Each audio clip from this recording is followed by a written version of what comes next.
Құрметті қазақстандықтар, мен бүгін мына қапшықты сатып алдым 3000 теңгеге.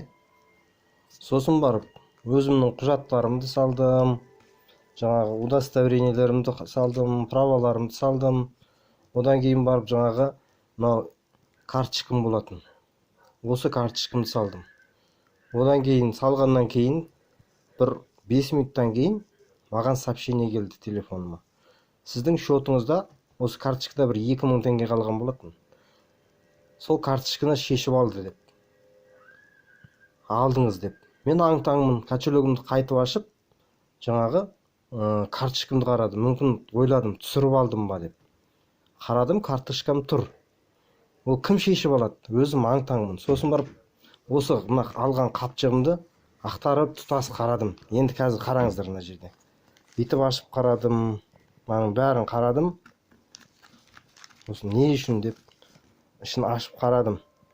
Сол кезде мен мынандай ішінен мынандай бір сап-сары бірдеңені тауып алдым. Енді осыны қазір шығарып көрейік. Қазір жабысып тұр екен.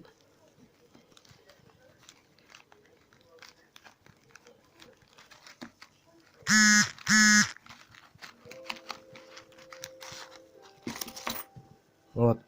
Көрдіңіздер ме? Міне мынандай шипті шығарып алдым.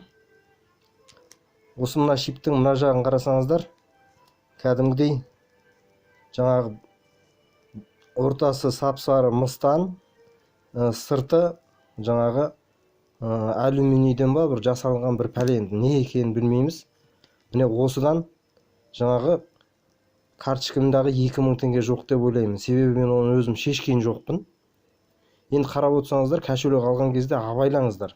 Себебі мына жерге, сіз мына жерге қараңыз, специально осылайынан жасалды деп ойлаймын. Жаңағы карточкаларыңызды, ақшалатын карточкаларыңызды салған кезде, соны оқып, ішінде қанша ақша бар, соны алып қояды екен мына чип. Бұл енді Қытайдың жасаған дүниесі деп ойлаймын, енді басқа не мынау енді. Қараңыздаршы. Сондықтан абай болыңыздар. Мынаны мүмкіндігінше таратыңыздар. Менің есімім Айдос болады.